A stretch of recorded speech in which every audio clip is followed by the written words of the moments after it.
Next, we're going to move on to number 11 out of 4.2. And our function here is continuous on this closed interval.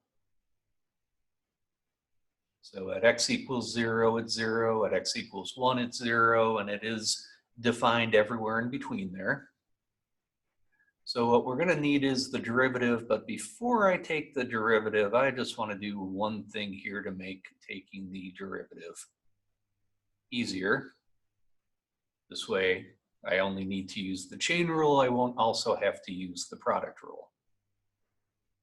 So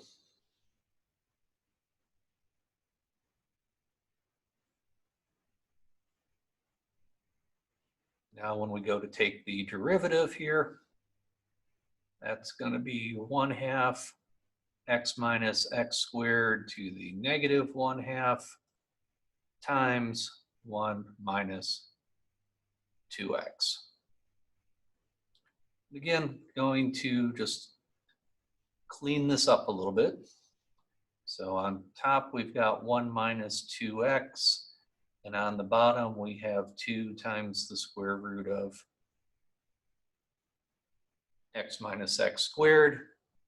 But again, we don't have to worry about this on the closed interval from 0 to 1.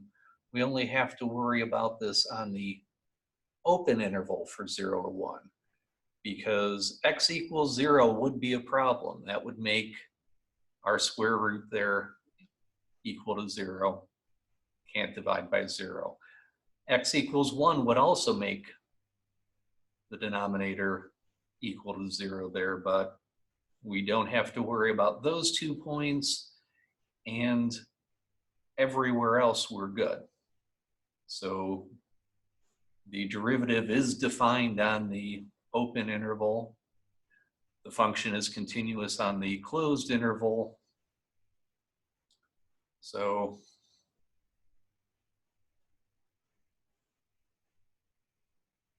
our function does satisfy the hypotheses of the mean value theorem.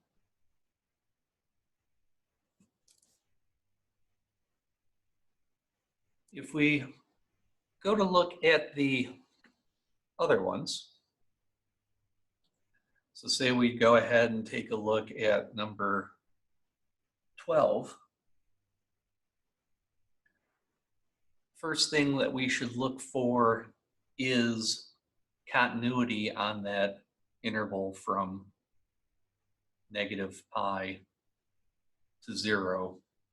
And hopefully you remember that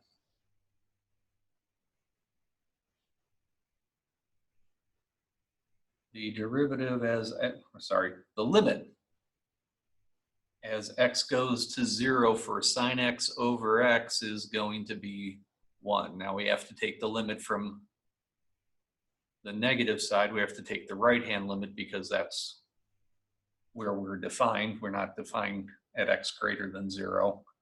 But still, that's going to equal 1. But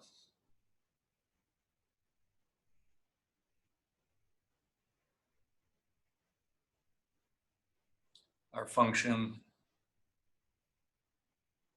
equals 0 at x equals 0. And because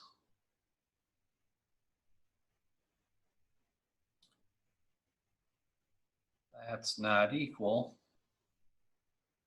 our function is not continuous at x equals 0. So in this case, for number 12, that's a no. Whereas number 11, that was a yes.